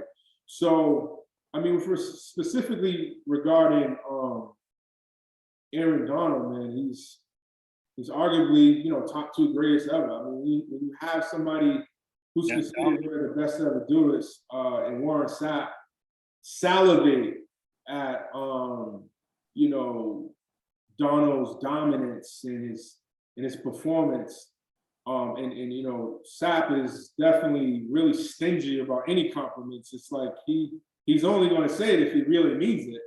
And so for him to just be, so gleefully, showering him and giving him his flowers and, telling anybody who will listen how great he is, man, it's just a testament of his work ethic, his commitment, the respect that he earned from not only his teammates, coaching staff, but also his peers that he competes with, every week.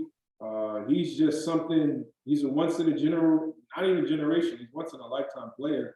And I mean, there's rumors that he might retire, and the type of money that he's already garnered and generated. I mean, it's understandable if that's the direction he's going. I hope he doesn't since he's still young, but he's one of the top two greatest at his position. Same for Ramsey, man. So, and as a receiver, even though yes, Ramsey's one of the top cornerbacks in the league. Arguably, now he has a Super Bowl. He may have some, Hall of Fame talk behind him now. But as a receiver, this playoffs we saw him get burnt a few times. We saw him get some work in on. He got work a little bit. So I mean, talk about that, man. As a receiver, like seeing one of your top corners get burnt. I mean, he's yapping, but he's getting. I mean, he's making some good plays, but he's also getting burnt a little bit more than we're accustomed to seeing. So, like, how does that work for him going into this offseason? Well, well, a couple of things, man. Like iron sharpens iron, right? So you got a young dog in Chase, the wide receiver of Cincinnati. I think he's about to be the first wide receiver to have a $100 million contract. But as far as Ramsey, like you said, he's a dog, man. He's gonna go down when it's all said and done. You know, he's gonna be in that room as one of the greatest cornerbacks ever. And Deion Sanders, the greatest ever do it, will actually pull over a chair for him. You know what I mean? Because he talks so glowingly about Ramsey. And listen, you know, one of the first lessons I learned when I was in the NFL is like, as long as you win more than you lose, you're a winner. You're gonna lose. Right. You're gonna lose. So this fictitious, imaginary narrative that keeps being promoted and perpetuated in the media, as far as like, you know, oh, he lost this and lost that. Like that happens. That actually should happen because it makes you better. But yeah, I mean, it was great. This was the first year, I must say, every playoff game was intense. It was engaging. It was fun to watch. This was a year I probably watched the most football in like 10 years, honestly. It was physical, even within the constructs and the retooling the rules. You know, nowadays it makes things so drastically more challenging for defenders. It was a phenomenal year for sports, and the halftime show, you know what I mean, was on par with that type of excellence. And with Dr. Dre, Mary J. Blige, 50 Cent, Eminem, Kendrick Lamar killed it. So the G-Funk Super Bowl, that was classic. It was everything was classic. You know, it was something to be proud of. Snoop was up there crip walking, dog. I was dying. I was like, yo, this is wild. Ripping Long Beach hard. Snoop now one of Death Row Records, man. Beautiful story there. So that's dope. That's dope. Yeah, man. So it's a lot to smile about. Super lit, man. On the basketball tip, I mean, we're gonna talk about P's man because P was a big Ben Simmons fan. So let's talk about the Harden trade. You know, how do you feel about Simmons, how he handled the whole Philadelphia situation, and whether this is going to be a profitable trade for both teams? Well, in short, yes, it's a profitable trade for both teams. It's already paying dividends. I mean, I could speak more so with the Philadelphia 76ers because they played 2 games and it looks like Embiid and Harden is getting off to a fast start. Very productive. What I do like about Harden is that he's already, you know, jumping in and being a good leader and helping like Maxey develop quicker, showing him the ins and outs of the game, showing him things and angles that he may not be able to see. I really love seeing that because he's going to need to be doing more of that on a regular basis on top of performing. Because make no mistake about it, he's going to have to be the second or third, probably the second best player until, because it looks like Tobias Harris. Tobias Harris, yeah. Yeah, Tobias Harris, excuse me. You know, he's kind of like still feeling things out. He needs to be more aggressive, more assertive. You know, Maxey looks like right now he's that third scorer. But, you know, make no mistake about it, all judgment on James Harden is going to be, you know, is reserved for the playoffs. Right. It's a championship of bust for him. You know, you think about at every stop, he's always had great talent, but he's never was able to get it done.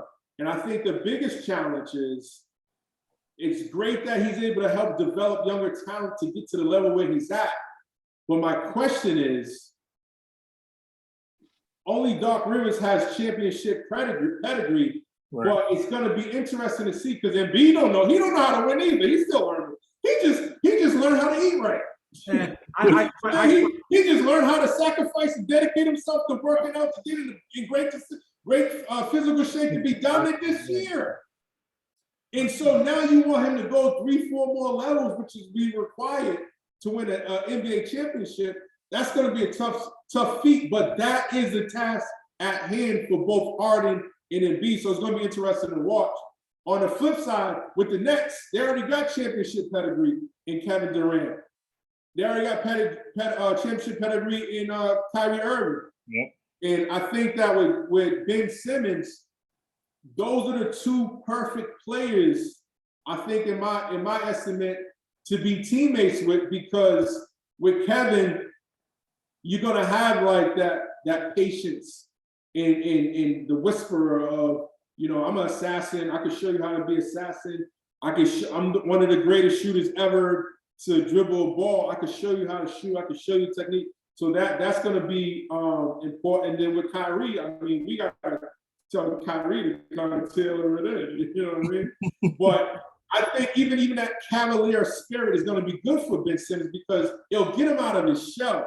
Right. Because his next steps have to be, he just got to turn it to be the dog that he is on a nightly basis. And I think that his skill sets, which is defense, rebounding, passing, hustling, his big, his high basketball IQ, all of those are going to be strong contributors to help balance things out and make a strong contribution to the team going forward. So I think that's going to be an easier transition for him. And going forward, he has a longer time period, right, to make that maturation to actually happen. So I think that, in the end, I think the Nets are gonna work out, because James Harden really got like 2-3 years tops. And so the thing I'm gonna see most interesting, when it's inevitable, when Harden and Embiid, they no longer, the honeymoon's over and they keep clashing. When I talked about earlier about the emotional IQ, both of them are gonna be tested, because they have demonstrated that when things get tough, things don't go their way, they get emotional. Right. Yeah, man. So I think this puts immense pressure on Nash and immense pressure on Doc. Doc is a championship coach. Mikhail did them a favor. So I still don't give, Doc a whole lot of credit on that. Well, okay. Everything aligned that year. Cool. Oh wait, you got the ring. Cool. But I think give him his flowers, man. Yo, right. Hey, he had the championship coach. Everybody don't always get it done. Just because you got the piece, you got to get done. You got to give that man his flowers. Here's what I will say comfortably, though. With the acquisition of James Harden, the number one scapegoat will be Doc. Because the expectation is that he's going to have to, corral the troops. He's going to have to be able to organize them, get them into the right mindset to mesh together and to ultimately, win and perform at a high level. He's paid and instructed to get the best out of all those players in a very timely manner. You know what I mean? He doesn't have a lot of time to get this done. He will be the first to go if things go sour. Right. I'm not an anti-Doc guy. I'm an anti-Celtics guy. And because so much went right for him that year, KG, Allen, that team chemistry, though, I'm not, and I'm just in terms of what we knew about Doc before going into that season, I just don't know how much of a heavy hand ingredient he was for that championship. That's just me. And he's a championship coach. I put respect behind his name because he is a championship coach. That's still up in the air for me. David, but what's up? If they didn't beat your boy, if they didn't beat your boy, would you look at him different? My boy beat him too. So what you saying? my question, either one of you guys could answer. It doesn't matter. What's up? It doesn't matter how little or how much he contributed. The bottom line is he's a champion. That was a nice little favorite plug. Nice little plug. Yeah, you got it done, man. So, but I think it's immense pressure on Nash, man. If Nash doesn't get this done, he needs to be out of there. Somebody else needs to get that job. So can you elaborate on that? You talking about this year? Yeah. I think if they don't get it done this year, KD, who they have? KD, Kyrie, Ben Simmons, Aldridge. You have Kyrie, Blake Griffin, and their young players are playing really well. So like, if you don't get this done, I think he needs more time than this year. not the way this NBA You goes. need to have a full year, Right. really, to give a fair evaluation. Not even fair evaluation, that's overrated, but to give a full evaluation of who you have, and because there was a lot of moving parts.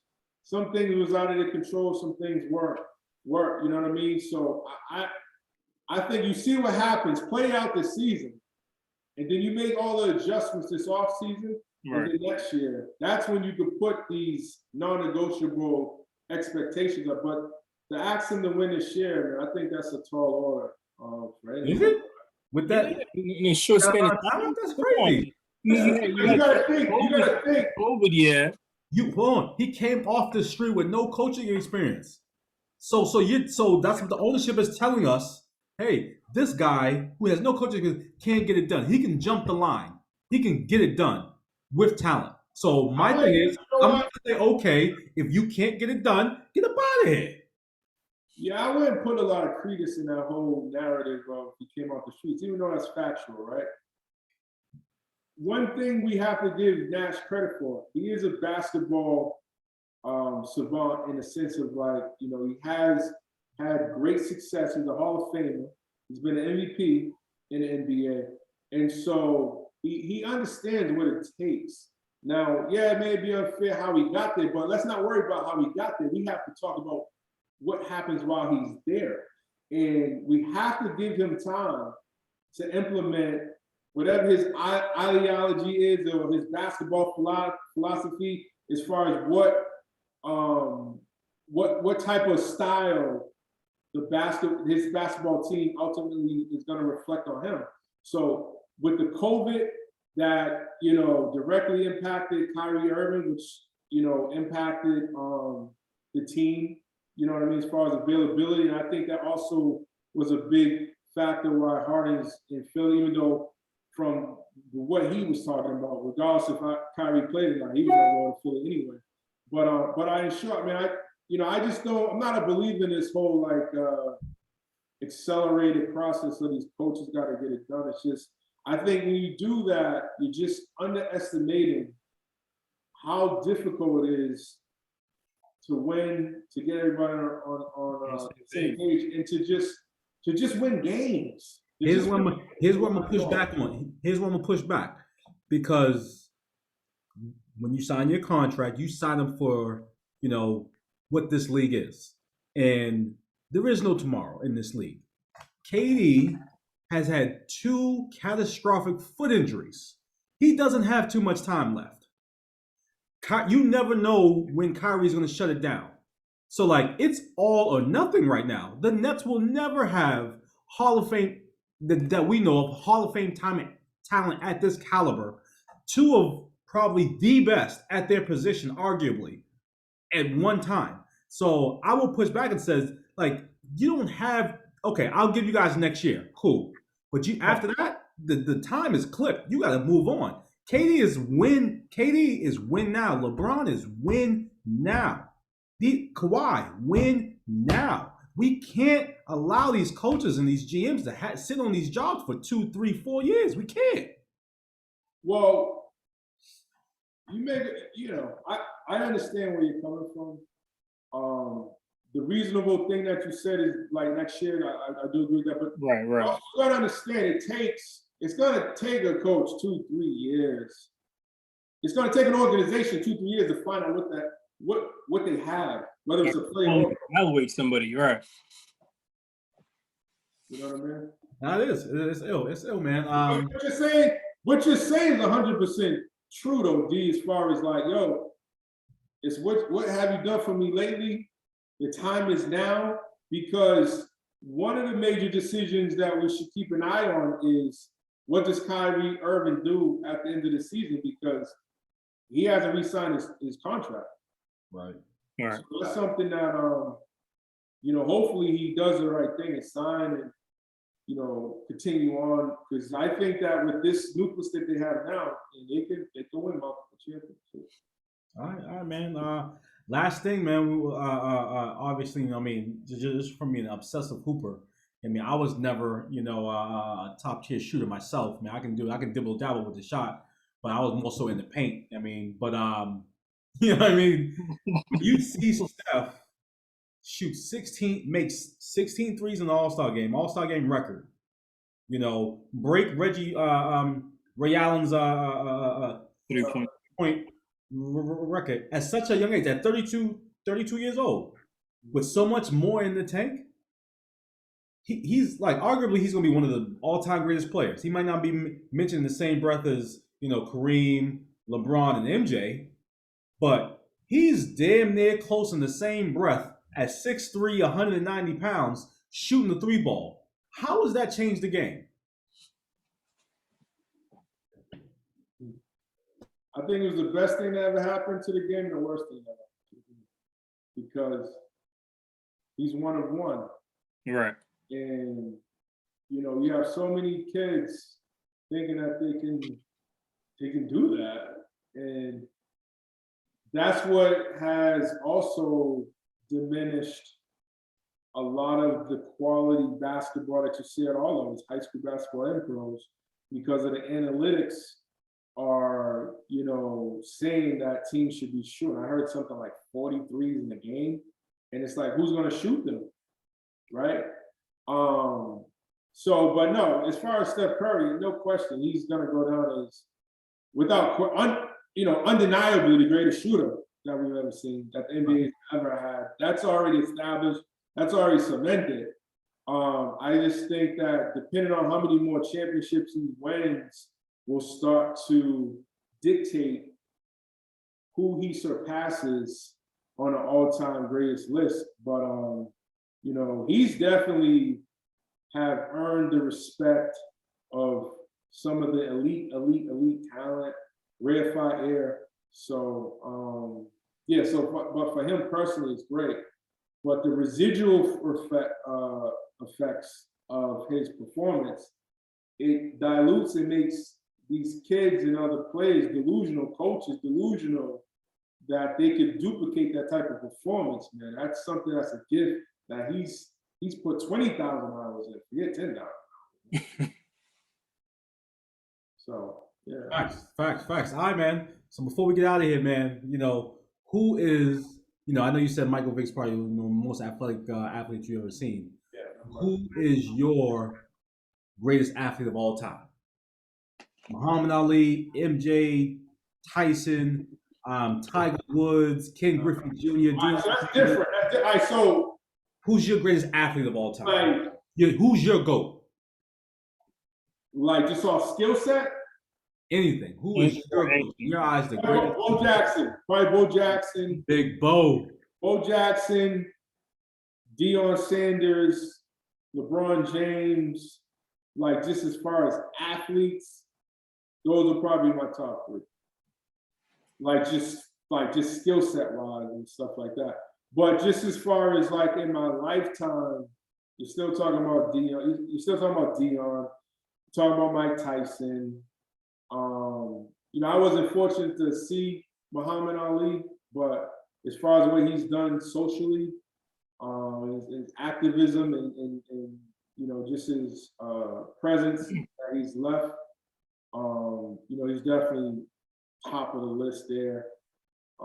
You have, Jerry Rice, you have Michael Jordan, Tiger Woods, Serena Williams, who else? Venus Williams. Those are the people at Floyd Mayweather, who does not get enough respect as far as his business acumen. I freaking love that guy, even though I know the world. I think he does. I think he does now. I mean, yeah. It's undeniable. Like, there's nothing you can say that he hasn't done on and off. It's undeniable. So those are good. Those are good starts. So if you're gonna choose one, you're going with Bo over MJ, over Deion. Say that one time. So you're going with Bo over MJ, over Deion, over. That's what I'm saying. That's why I said the skill set. I'm gonna do Bo. But then when you start talking about actual performance, because Bo Jackson. Yeah, I'm talking about performance, skill set, all that. Okay, go ahead. So if it's performance, you got MJ. He's the greatest. You only get one. MJ and Bo. I got you. Performance, MJ, yeah.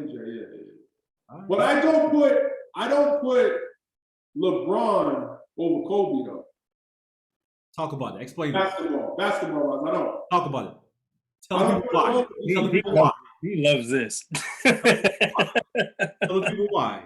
I just don't just because of the not necessarily dominance, because they both was dominance, but the execution. Yep. Better word. Kobe executed more, whether it was regular season games, all-star games, the Olympics, and then also in the playoffs and championships. He has more championships. And there is a fear factor that the Mamba mentality, wasn't played, and then still lives. It was misunderstood in the moment because it was so ferocious. It was so intimidating, but it was so effective because ultimately, again, it comes down to execution. And make no mistake about it, LeBron James, he's going to go down as like the greatest. I think he's going to surpass Jordan, I think, as time goes on, just because of the numbers and then what he's doing. But when you just talk about specifically execution, Michael Jordan execution more, obviously, and not even that execution, just whatever category. But I think that Kobe executed more than LeBron. That's why, for me, he gets the edge, even though LeBron went to 10 straight finals, which is like ridiculous. That's just, it's ridiculous. Ungodly. Probably. We're splitting hairs too. But I don't really agree with the whole like just MJ LeBron. No, I'm with you. Right. Because I mean that Mamba mentality was real. Like he put fear in all his opponents. It was one of those things that, like you said, he took All-Star game serious. Like nowadays, you watch the All-Star game and these guys are, just playing like it's a regular pickup game. Not Kobe. Kobe was out there. He's still trying to kill you. Yeah. And take lessons. Yeah, it's the mentality. And then obviously, what I think too over time, I think LeBron's gonna win because they're gonna start doing documentaries about LeBron.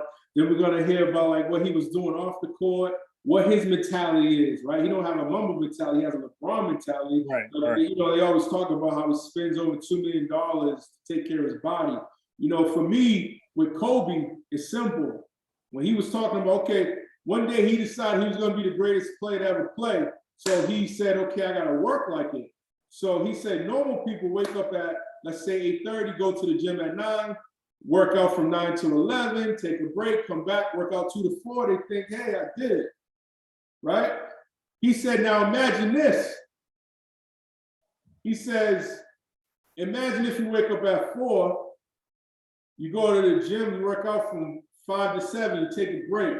You go back to the gym, work out from 9 to 11, you take a break. You go back to the gym, work out at 2 to 4, you take a break. You go back to the gym, you work out 6 to 8. He said, you keep doing that a couple of years, when you're asking your opponents what they're going to do for the summer, it don't even matter. Don't matter. They can never catch up with you. And who thinks like that? Who does that? So those are the things, those are the type of stories and regiments that I'm sure LeBron's already doing in his own way that we just don't know about. So until that becomes public, I still stand strongly about my position is Michael, Kobe, LeBron. No, I agree. My man.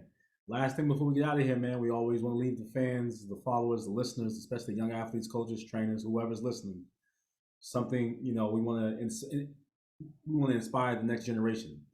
Folks who are as we like to say, getting out the mud right now, who are in the arena. What's something that you want to leave with the people? Hey man, I just want to say simply, don't get into the destination addiction where it's like, oh, I gotta wait till I get here in order to do this or to feel this way or things like that. Just fall in love with the process. You might have heard that time and time again, but when I look back at my sports career or just life in general, it was the processes, because when you ultimately get to wherever you're trying to get to, it's like it's exhausting. You're like, I just want to sleep. It's not like this, it's jubilation and excitement. It's usually exhausting. So I just say, whatever it is you're trying to do it. Find like-minded people to help you go there. And as Denzel Washington says, ease is the greatest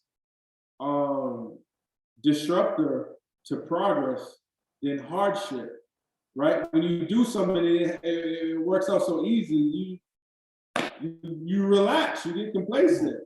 But if you fall in love with the process and you keep working at it, that's what the goal right there is. But man, I just, I enjoy this time. Obviously you can tell I love talking sports, and anybody out there that want to follow me on Instagram, it's Burke, BURKE_Jamal, JAMAL. You can go to jamalburke.com. That's my website if you want to get some merch, the hoodie, the t-shirts, or just read my bio or watch my podcast called The Expensive Truth. But man, thank you for having me. And if there's anything I could do to help, man, just don't shy away, just reach out. For sure. So I'm definitely gonna cop me some bottom line merch. Me and Pete probably gonna grab a shirt, man. So it's gonna be all love, man. Pete, man, before we get out of here, what you want to leave the people? Leave your mark, man. Leave your mark. We're only here in this world, for a certain amount of time. Have pride in everything that you do. And just like Jamal was talking about, just letting people know your name, and that's something that that you every day you just gotta wake up with a mission, execute at all time, and just leave a mark in this world. Yes, facts, man. Jamal, man, I'm gonna steal this from you, man, because I think it was just an amazing gym, and I'm gonna build off it, man. You got to go where the best are at. You got to surround yourself with the best. Iron sharpens iron. You got to know where you're at to see where you're going. You got to know what you got to do. You got to figure out what you got to do, just like Kobe did. You got to figure out what you got to do. You got to be obsessive about it. There's a story about I won't be too long, but there's a story about Mayweather being in the club, and he has headphones in, right? And he's listening to punch combinations. DJ screaming the name, thousands of people looking at him, bottles popping, all this is going on. He's listening to punch combinations in the club, not caring what's going on. So being obsessive, going where the best are, and last thing, I usually don't get too religious, but it's something that's been on my spirit. I've been really thinking about a whole lot, man. Is depending on whoever you follow, God is telling you something. And at 32 years old, going on 33, I think I've finally kind of just started listening to God and just letting go of what I perceive or how life should be.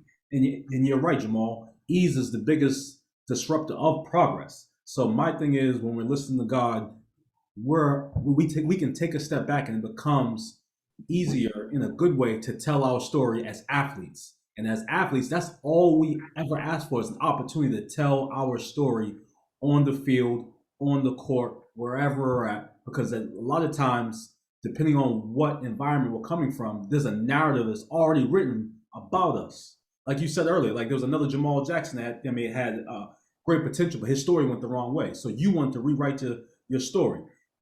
Athletes have to continuously, every time we lace them up, tell your story to whoever's watching in the stands, whoever's commentating on it, whoever's analyzing, your coaches, your family. You're telling your story about how great of an athlete you are, and you have to buy in. You have to be obsessive about it. I'll leave that at that, man. Go where the best are and tell your story, yo. So I want to thank everyone for listening to the Talk Your Shit Sports Podcast. You can follow us on IG at Talk Your Shit Sports Podcast. You can find us on Facebook, Talk Your Shit Sports Podcast. Subscribe. Tell a friend. You can find us on Anchor, Spotify, and Apple Podcasts. Really lock in with us, man. Really go back and watch a lot of these journeys that we have, man. And most importantly, take something from, all the folks that we have on here, man. There's nothing short of Jamal's story is nothing short of special. nothing short of inspirational to all your young coaches, athletes, man. Really lock in and take something from it, because your story is, you are writing your story now, and these are the gems that can possibly help, man. So I say this with love. We thank y'all, and we out.